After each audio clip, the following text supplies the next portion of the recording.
All right, in this podcast, we're going to look at comparing strong and weak acids that either have the same pH or the same concentration.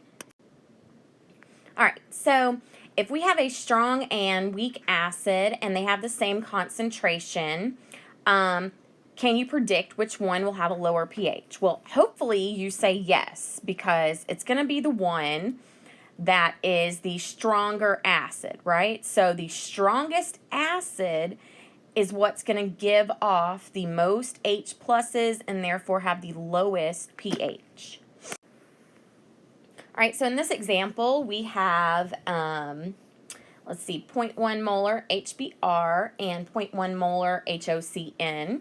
Notice that they're the same concentration, so we're just basically focusing on the acids themselves. This is definitely a strong acid, one of the 7 that you should have remembered.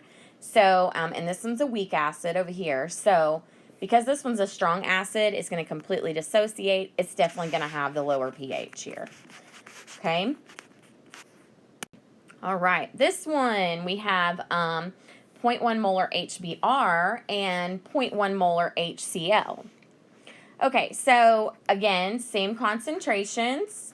Okay, we have HBr versus HCl. They're both in the list of strong acids that you guys were supposed to memorize. But understand that while they do, they are both strong acids in the sense that we consider them completely dissociated, one still is a stronger acid than the other. So basically you need to think about this Br and this Cl, okay? So these are binary acids, so we need to think about binary acid strength. So they're located on the periodic table like so. So chlorine is above bromine, and we know that for acid strength within a group, you want to look at the bond length, and the bond length is completely determined by the size of the ion. Okay, so because this has a larger radius, it has, more rings than chlorine does, what that tells us is that because it's larger, bond length means it's a weaker bond. They're further apart, so you're increasing the d squared part of Coulomb's equation, which predicts that attractiveness. Okay, so we're making this value bigger, which is making the force of attraction stronger between hydrogen and bromine, which means that this H is going to pop off easier on bromine, on HBr, than it is on HCl. So for this instance, HBr is the one that will have the lower pH because it's the stronger acid when you are you have 2 solutions. All right. Next example, we have 0.1 molar of HF and 0.1 molar of this. So 2 separate containers. Which one's going to have the lower pH? So again, we want to look at strength. So we've got the Ka for both of the acids. So you want the one with the largest Ka value. So that's definitely going to be right here. That's the largest value. So that's HF. So HF is slightly more acidic, so it's going to have the lower pH. All right. So now let's kind of look at this from the flip side. Now let's talk about comparing strong and weak acids that have the same pH. So we just looked at them when they had the same concentration and predicted the pH. Now we're going to look at them when they have the same pH and talk about their concentrations. Okay, so we have a beaker that has 10 milliliters of 0.1 molar HF and a beaker that has a different beaker that has 10 milliliters of 0.1 molar HCl. So the whole goal here is that we want to make these containers have the same pH value. In order for them to have the same pH value, you're going to have to get them to have the same H plus concentration. So remember, HCl is a strong acid, so we consider it to completely dissociate into H plus and Cl minus. And then HF is a weak acid, so we expect it to be in equilibrium and have this Ka value here. Okay, so basically what we want to look at is we want to look at what do I need the concentration of H plus to be in both of them so that they can have the same pH.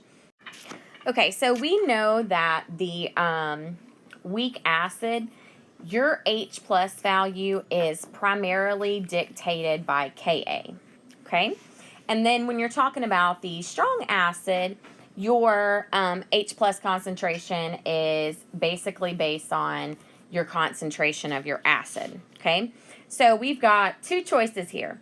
We can either increase the concentration of HF or we can decrease the concentration of HCl. So think about that, which would be easier. Hopefully you're thinking, let's decrease the concentration of HCl. Because if we change the volume, we can manipulate the concentration, right? Which in turn manipulates the pH.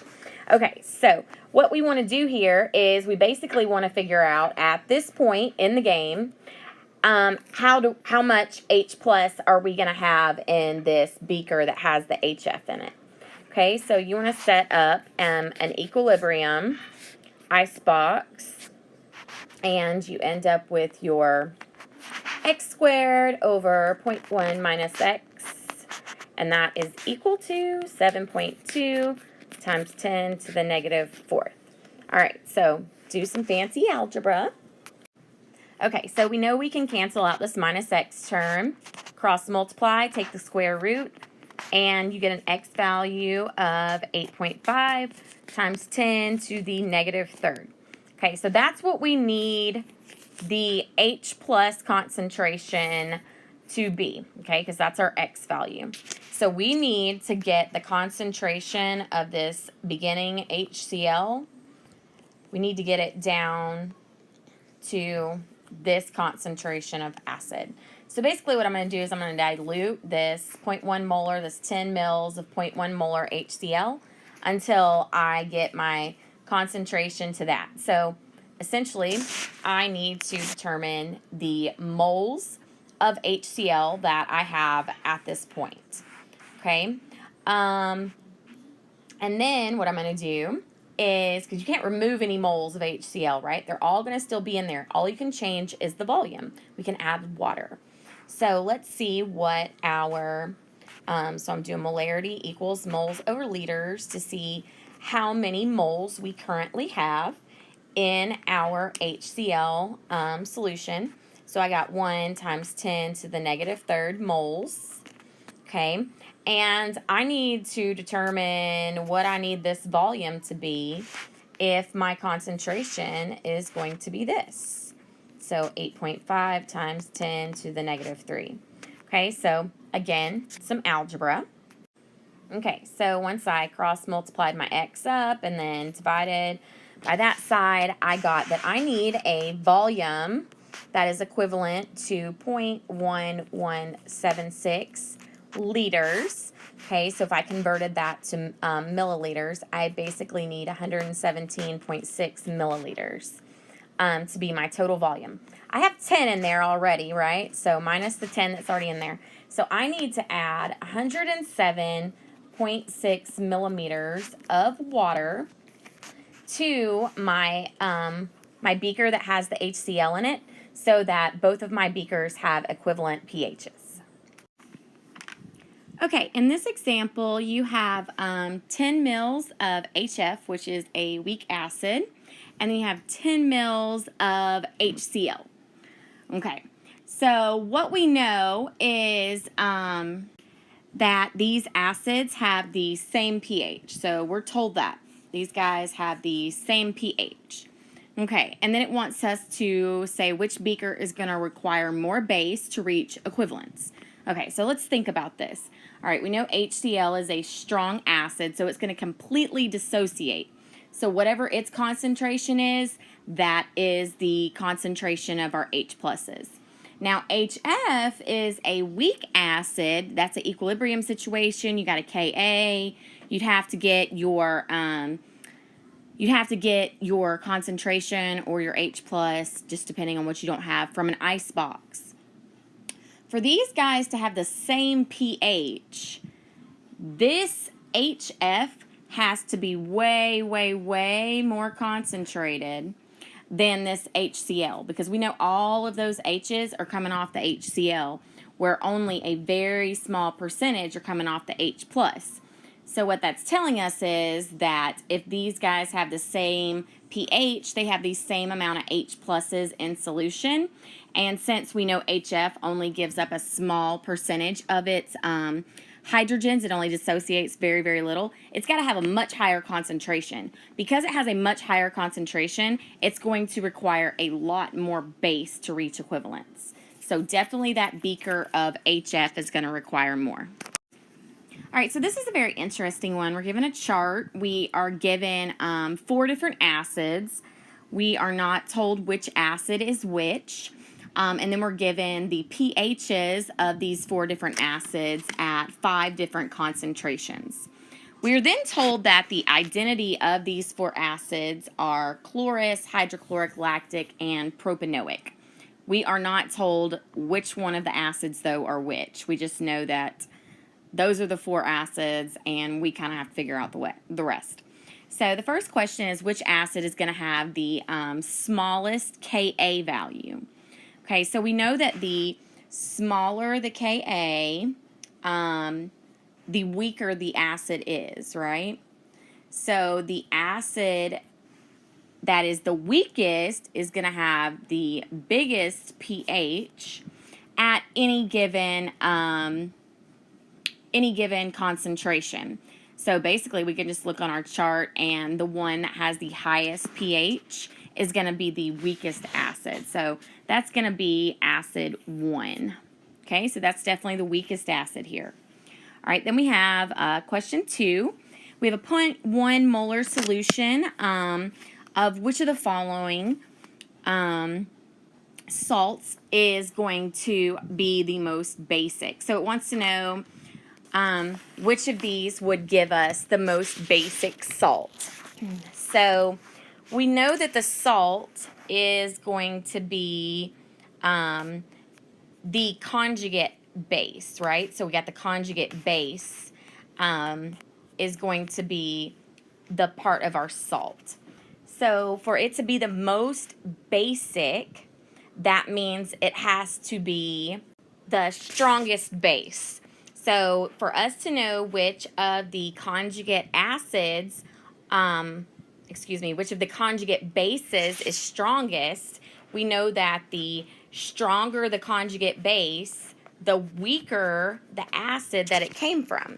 So the weakest acid is going to give us the strongest conjugate base, which would then be the most basic. So our weakest acid is acid 1. All right, now it wants us to say which of the 4 acids is hydrochloric acid. So of the 4 acids we were given, only one of them is a strong acid. That's HCl. So we just want to find basically the strongest acid in this table, and that's got to be our hydrochloric acid. Hydrochloric acid is strong acid, meaning it'll completely dissociate when it's in water.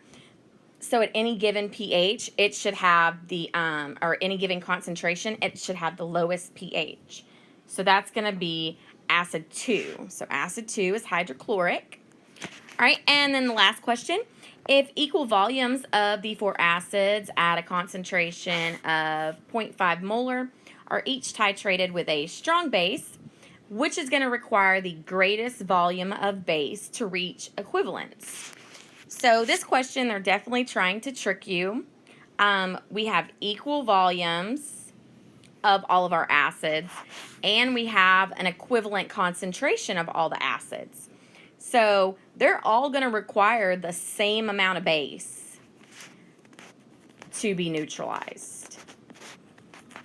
Okay, so everybody requires the same.